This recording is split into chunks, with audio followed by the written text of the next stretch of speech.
నిజామాబాద్ జిల్లా బోధన్పట్టణం తెలంగాణ రాష్ట్ర civil supply హమాలీ యూనియన్ ఆధ్వర్యంలో నిరవధిక సమ్మెలో భాగంగా గురువారం మోకాళ్లపై నిరసన చేసిన హమాలీలు. ఈ సందర్భంగా వారు మాట్లాడుతూ సివిల్ సప్లై హమాలీలు రాష్ట్ర కమిషన్తో కుదిరిన రేట్ల ఒప్పందం జీవోను ప్రభుత్వం వెంటనే విడుదల చేయాలన్నారు. క్వింటాకు 26 రూపాయల నుండి 29 రూపాయలకు పెంచాలి అని డిమాండ్ చేశారు. హమాలీ కార్మికులకు స్వీపర్లు 10 లక్షల ఆరోగ్య బీమా సౌకర్యం కల్పించాలి అని, లేని పక్షంలో రానున్న రోజుల్లో ఈ నిరవధిక సమ్మెను మరింత ఉధృతం చేస్తామని ప్రభుత్వాన్ని హెచ్చరించారు. బోధన్ పట్టణం ముక్కందం వెంకటేష్, పవన్ జిల్లా ఆర్గనైజింగ్ సెక్రటరీ శంకర్, సుదర్శన్, సాయిలు, పోసటి లక్ష్మణ్, దేవయ్య, మాణిక్యం, సాయి కృష్ణ, రవికుమార్, రాజు, గంగాధర్ తదితరులు పాల్గొన్నారు.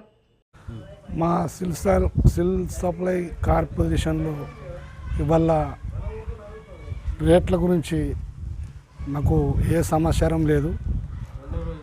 ఇవాళకి 2 రోజు మేము హైదరాబాద్ కూడా 3 సార్లు పోవడం జరిగింది. అక్కడ కమిషనర్ ఆఫీసులో సమ్మె చేయడం కూడా జరిగింది.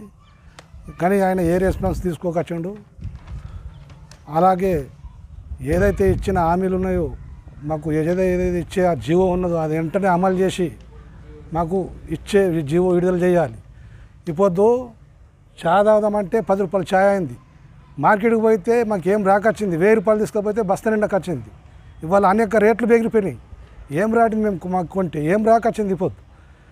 కాబట్టి ఈ సిల్ సప్లై పొజిషన్లో మాకు వెంటనే రేట్లు పెంచి మళ్ళా పెరిగిన రేట్లను అమలు చేయని విడలో మేము ఎంతకైనా సమ్మె సిద్ధమే, తీసుకుపోయే సిద్ధమే.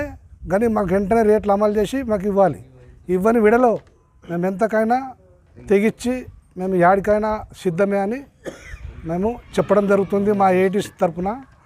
అలాగే మా ఓమయ్య గారు, మా బాలరాజు గారు వాళ్ళు కూడా అక్కడ మాట్లాడడం జరిగింది.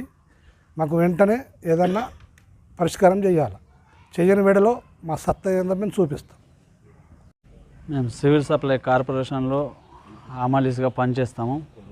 మేము దగ్గర 20-30 సంవత్సరాల నుంచి ఈ కార్పొరేషన్లోనే పనిచేస్తాము. అప్పటి నుంచి రేట్లు పెంచుకుంటూనే వస్తున్నాము. అప్పటి నుంచి పెంచుకుంటూ వచ్చిన రేట్లకు గవర్నమెంటు మాకు సహకరించింది, పెంచింది, సరిపోయింది. కానీ ఇప్పుడు వచ్చే వరకు అంటే ఈ గవర్నమెంట్ వచ్చిన దాకంటే మేము ఆల్రెడీ సంవత్సరం నుంచి ఆల్రెడీ సమ్మెలు చేస్తూనే ఉన్నాము. ఆల్రెడీ 2-3 సార్లు కమిషనర్ ఆఫీస్ పోయినాము. మాకు రేట్లు అనేది పెంచలేరు. పెంచిన రేట్లు పెంచినట్టే జీవోను ఇస్తామని చెప్పేసి జీవో ఇస్తలేరు.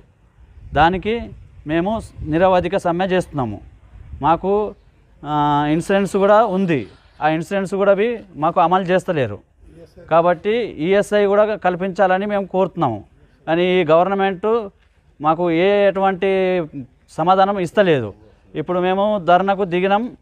ఈ ధర్నా ఖచ్చితంగా ఉధృతం చేస్తామని చెప్పేసి మేము కోరుతున్నాం.